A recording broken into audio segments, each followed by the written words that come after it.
the thing about Who Sampled is that it's such a beautiful tool to learn.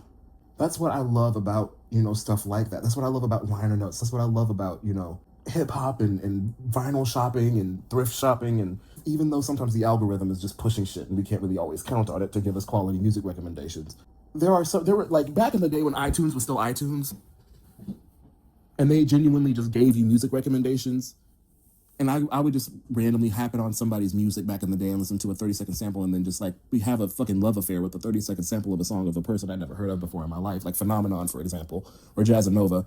All of this is just, it's such a resource. And even down to like the library, when you go to like check out music at the library, or when you watch films at the library that you rent from the library, like it's all such a immeasurable source of creative inspiration as well as just knowledge in general. You're not really stealing from anyone. You're just paying tribute to those that you love and you want to put them on a higher pedestal with a different perspective artistically. And that's what beat makers do, because nothing new will ever be created. Nothing. Not in film, not in music, not in television, but the thing that we offer is our own particular perspective. That's what sampling does. It offers different perspectives creatively. It offers a chance to be in the room and speak to the ancestors in some cases. And it's not necessarily about like, oh, I just want to steal that for a sample, but unless you just genuinely feel something when you listen to a piece of music.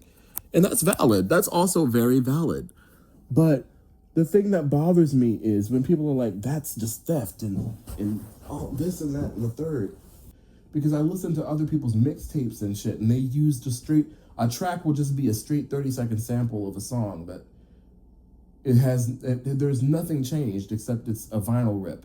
But honestly, I think that that's a form of collage if you think about it in that way. And even the thing that I really would love to have as a part of the conversation is not necessarily monetary gain or just exposure for the sake of ego's sake. Same way as like you quote an article. Is the person that wrote the original article that you took a quote from going to sue the person that's writing another report that uses a quote from that one article? No, they just MLA reference that quote from the article. So just reference your fucking samples in your work. It shouldn't even be that fucking hard. I don't even know why it's about money. And it's all about money. Because these beats bring so much joy to me and to other people.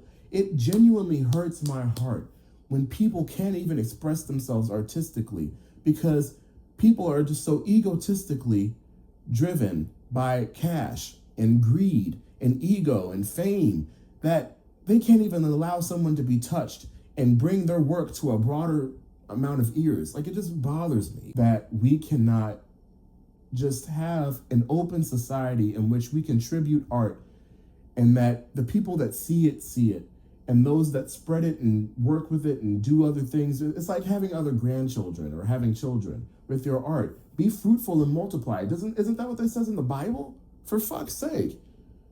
I just wish that we could just be fruitful with what we do and have it reach people and have it reach eyes, reach ears, touch hearts.